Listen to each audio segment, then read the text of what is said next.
Hi, I'm Graham and welcome back to Man vs Film. This is going to be a review for Fantastic Four. Man vs Film. If you're into movies at all, you probably already heard of Fantastic Four. Its notoriety is far beyond any other movie in recent times. The movie is directed by Josh Trank, who's distanced himself from this version of the film. The film stars Miles Teller, Michael B. Jordan, Kate Mara and Jamie Bell as the four main stars of this superhero movie. Also in it is Toby Kebbell as Victor Von Doom. Now this is very much an origin movie, which is a shame because we've already seen the origin in the Fantastic Four movie that was out in the early 2000s, and this is pretty much a rehash of that. But what it does do is it sets the ground for this franchise in a dark, more ominous tone, something that we haven't seen before. The original Fantastic Four movies were kind of light-hearted, brightly coloured affairs, mainly for kids. This they're trying to aim it a wee bit more towards adults, try to keep it a little bit bleaker, a little bit darker, a little bit moody, much like the Batman series did. Main story is about this young scientist, Reed Richards, played by Miles Teller, who's brought into this big company to help solve their problem of interplanetary teleportation. Now, also working on this project is Sue Storm, played by Kate Mara, and drawn into working with him as well was Michael B. Jordan's Johnny Storm character to help work on it. Also working on this project is Victor Von Doom, and together they create the interplanetary machine. They jump in it, go to another planet, thing goes awry, they end up with superpowers. It's a simple plot and that's pretty much the movie. And this movie is getting dumped upon from great heights by almost every reviewer out there.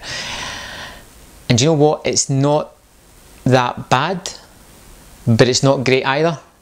So let's get into the movie. The movie has several problems, but for the most part, the movie is quite good. The first 2/3 of the movie revolve around the four people meeting together, working on a project and travelling to a different world. And that stuff is excellent. You really get a feel for some of the characters. Yes, some of the dialogue's a bit ropey, a bit strange, doesn't quite fit in with the rest of the movie, but it's a solid piece of filmmaking and it's interesting to watch. It's nice to see these characters. You kind of like them, they come together well. They come together, they work together.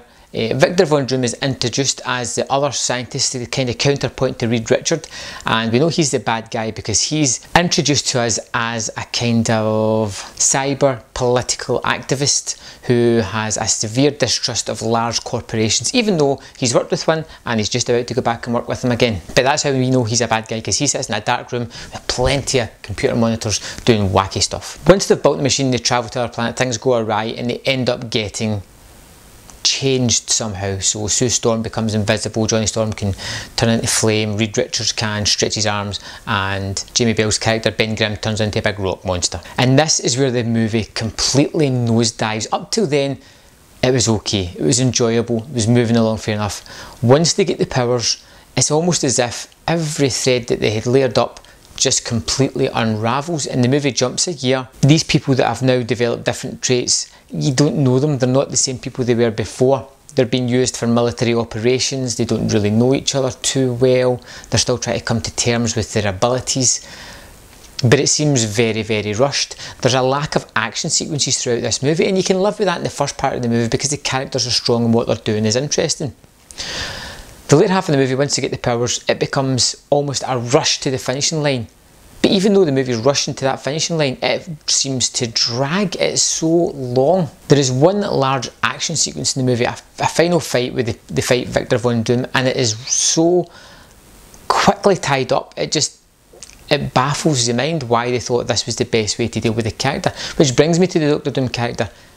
I thought he looked really interesting, and the way it's set up in the movie, they give an explanation as to why he's covered in this outfit that he's covered in, and when he comes back to Earth it looks pretty cool, and you see him like walking in and out of shadows, and whenever he's in the shadows his body kind of glows bits green and then it's back into the light again, and it's just a really cool look. And he's quite destructive as well. He's decimating this place, this factory, this scientific laboratory, and it's quite graphic. It's almost strange because there was kids in the cinema with me and I'm like, wow, that's a bit strong, you know. But I really liked the Victor Von Doom look. I thought it was interesting and works for the character and in the movie. It's a hard one to judge, this movie. One part of me likes it, one part of me absolutely hated the final third of the movie.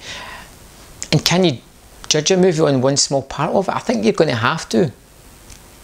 But this isn't as bad as what it's made out to be. It shows strange promise. There there is a good movie in here. I thoroughly believe that there is a really strong, really good movie in here. May not win any awards or that, but it's a really competent, really strong movie in here. When you look at the trailer, there's missing sort of action set pieces, but it looks as if they filmed them with the thing dropping in on top of a tank, destroying a sort of army.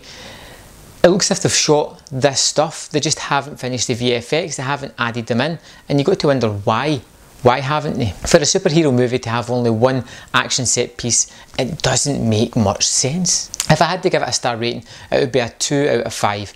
It's not the worst thing I've seen this year. By far, it's not the worst thing. Would I watch it again? Possibly. Just to see where it falls away again. I would love to see a director's cut because I truly believe that this movie is missing a good 20 minutes to half hour information, particularly in that final third to flesh out the characters more with their powers and how the government have utilised them. Should you see Fantastic Four? If you're a die-hard comic book superhero movie fan, yeah, definitely. If you're not that interested, there is better things you could see out there. But it's not all doom and gloom for Fantastic Four. There does show some promise, and hopefully if they do take these characters further, they'll work on it a little bit more and work a little bit more on the storyline and come together with something a bit better. So that's it for Fantastic Four, and I will see you next time on Man vs. Film. Man vs. Film.